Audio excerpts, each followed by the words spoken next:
Hey, what's up? It's Jim, and today I'm going to talk about The Suicide Squad. Now, this is sort of a kind of a sequel. Honestly, you don't know if it's a sequel or not. It's another Suicide Squad movie. It has all of four characters.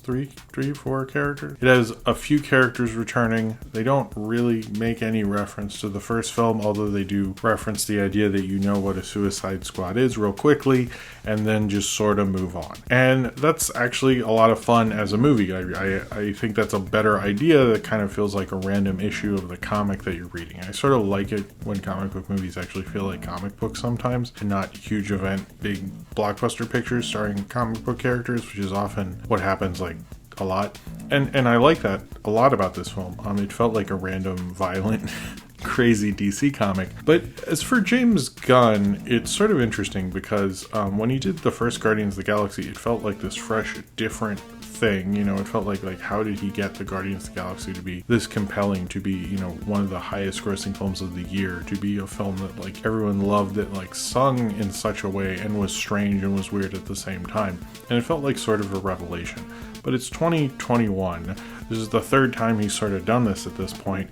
And I don't know if it's necessarily as fresh as it used to be. It kind of feels like we've seen this before. And at first, I think your mode is to be like, hey, this is a lot of fun, but James Gunn feels stale or something. And I sort of agree with the sentiment, but I honestly think the bigger thing with this film is that this is sort of made in a way that, like, not in kind of an auteurist sort of way as we think of a film now, but more of like a Hollywood studio director, where you're like, okay, this is my assignment, I know how to do this, I'll put my flair on it, I know how to direct this, I know how to work with the actors, everything like that, but I won't necessarily make this like an auteur statement. It's more of just like, let's make the best Suicide Squad movie I can, and then I can move on to my next job or whatever. And that might sound like really corporate and soulless, but I don't think a lot of those old classic Hollywood guys, most of them were guys, necessarily felt that way, like they were being artistically starved or something like that. Sure, they did do their auteur pictures at certain points, but there was a lot of auteurism in the random job they did for a couple of months. And that's sort of what the Suicide Squad feels like to me. And I mean that like really in a good way. Like as a way is like, hey, we're gonna get through this. I know like the plot points to do. The Bloodsport character feels like half between like what Will Smith did in the last movie and also kind of what he's done before with Star-Lord. It feels almost like he's like, I know how to do these things. Oh, I have to have Harley Quinn in this because every Halloween I see a million Harley Quinns. Like as much as people want to go, oh, audiences don't like her that much, then you know, I see her all the time everywhere. If people don't like her, I wouldn't. So that's not how this works.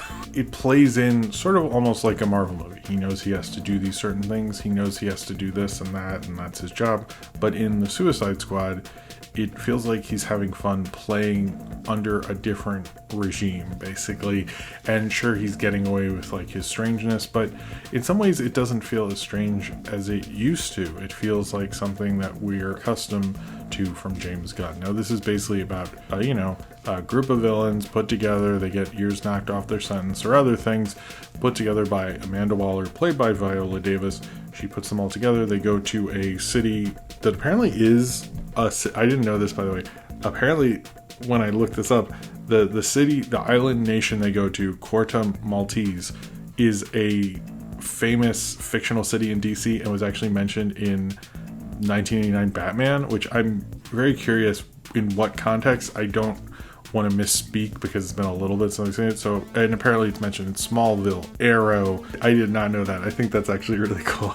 the connective tissue sometimes to the DC universe. I was like, oh, that's kind of neat. I like that. Corta Maltese, they go there because the government has been overthrown. They're evil people in charge, and they know they're doing like crazy scientific experiments that could be very dangerous to the world, and they send the Suicide Squad in to stop that. So they send, one team that is immediately killed, which plays a lot like Deadpool 2, which we literally saw just recently. I guess the difference is like it's sort of telling us, whereas Deadpool 2, it was like a joke that like actually surprised you. Anyway, but then you find out the real team, which is of Idris Elba's Bloodsport, John Cena's Peacemaker, King Shark, not voiced by Ron Funches, but whatever. Ratcatcher 2, Polka Dot Man, and they all come together to kind of like destroy this creature. And basically the whole film is a mission, and it plays like a big kind of sequel-y mission where it's like you don't need to set up very much.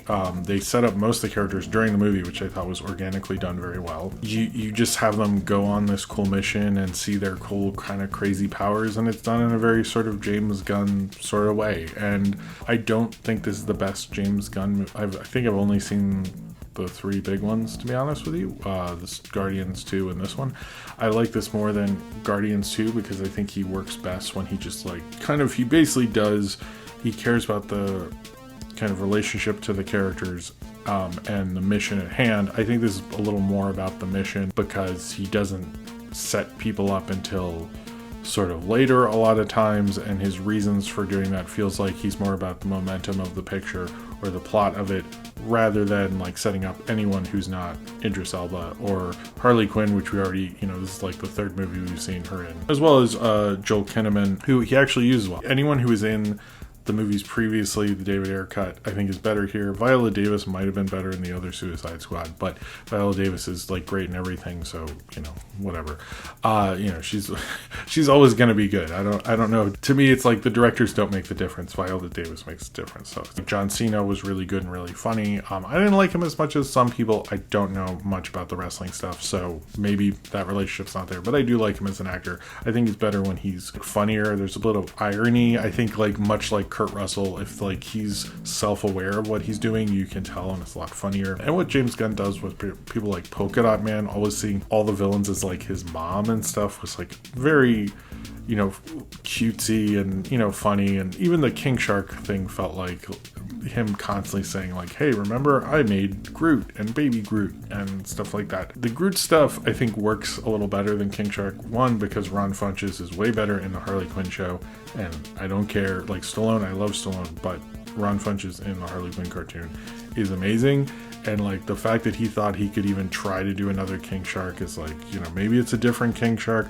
I clearly don't know enough about King Shark, but the Harley Quinn cartoon is far better. But he was fun. It was just like, you can tell what he's sort of doing. So it's like, not only have I seen a better version recently, you are like, oh yeah, you do the cutesy, Groot thing. I get it, you're James Gunn. It is definitely a better film than the original Suicide Squad. It's having a lot of fun with the weirdness and the quirkiness of the DC universe, which is such a difference because, we went through the whole Snyder Cut thing, or finished it hopefully this whole year, and it seemed like even though David Ayer, who directed the first just called Suicide Squad, wanted no real part in that, the dark gritty kind of thing, this feels like more of where we're at now, which is probably why I think this film almost feels like that the film The Losers that Idris Elba was in forever ago, and more like a fun Dirty Dozen kind of sequel or something.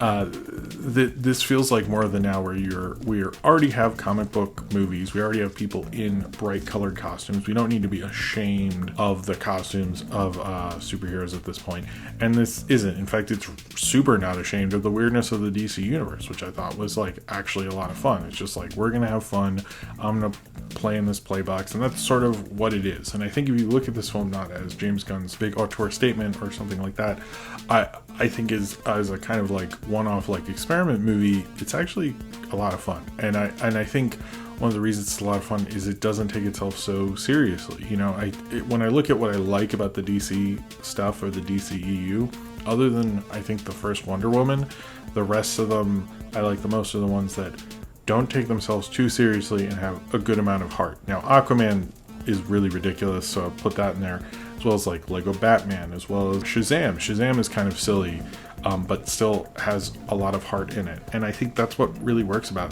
DC. I think if there was a DC universe like this, I would have a lot more fun with it. I know Superman, Batman represent a lot to people, but none of these characters other than Harley Quinn I don't think do very much. And I think letting him have fun with this rogues gallery of creatures, it feels too perfect. I think I'm fine with James Gunn making these kind of movies for the rest of his career, and basically let's do Guardians of the Galaxy in every comic universe. Sure, why not? And he'll do a good job and we'll be reasonably entertained. It doesn't feel like the amazing thing that we we saw James Gunn do anymore. It just feels like, oh yeah, you're really good at this. And maybe that's what studio directors are, which is like fucking crazy compared to what it used to be. I'm still here for it. I still had an enjoyable time. I don't, unless someone like wanted to watch it, I probably wouldn't watch it again. Like Guardians, I wanted to watch again. I fell in love with that movie. The soundtrack was really good. I don't think the soundtrack is as good here. It feels like someone who's been doing this for a little bit and developing these things and like, you know, made a couple Guardians films and almost like can sort of go on autopilot, but isn't, you know, as like creatively inspired because it's this new crazy thing. It just feels like to him, like he is having fun with the characters, but he's not like going like, oh my God, I'm at this level. He's like, yeah, I'm James Gunn. I'm at this level. I know how to do this. And he's basically gone from being an auteur that you couldn't believe got to do a Marvel movie to being a craftsman who you know what to expect from him. And that's what this movie is, but it's good at it. I don't think in terms of how we value art and criticism, we don't value craftsmen as much, really. There is a real art in that and a real skill in that I think we completely undervalue. And guess what? He's really good at it. A lot of directors, when they get to this point, like, frankly, start to suck a lot more. I understand if you don't like James Gunn's thing, and if you don't, you won't like this movie. If you're like super annoyed by Groot at this point, like, just don't bother with this. But if you're there to have like a big, fun, blockbustery type thing, I think this works perfectly well. You know, it's not going to inspire you. It's not going to rise to the heights of James Gunn's style or anything like that. It made me want to watch maybe some of the older James Gunn stuff that I need to familiarize myself with, but it just feels like you know what you're going to get from him. But if we just stay on this base level, we'll be sort of fine. You know, you won't be inspired. You'll be like, okay, cool. This is James Gunn, and it just doesn't feel like he's like pushing boundaries or anything like that. And it doesn't feel like he even wanted to. It's just like he wanted to make a weird amalgamation of characters type of movie. They go on a mission, they go home, some cutesy stuff, there's violence, you remember that he did trauma stuff, and then, you know, you go home and go like, oh, that was cool. And that's like, you know, I'm not sort of tearing him down. I'm just saying, like, I accept that that's how this is at this point. That's what we get, and then you're just unsurprised by someone like this, which is a weird place to be in, culturally, film-wise, comic book movie history-wise. Like, it's weird that we're here now, but I accept that, like, if I had seen this in, you know, the 2000s, I would have been like, oh my God, what the fuck is this thing? And now it's just like, oh yeah, that's James Gunn. That's how he is. That's what we expect from him. So it's, in some ways, it is an auteur film, but it's directed in, like, you know, the own genre of himself, the own genre of group on a mission movies, everything like that. And then you just walk through it and go, all right, well, I guess we'll move on from here.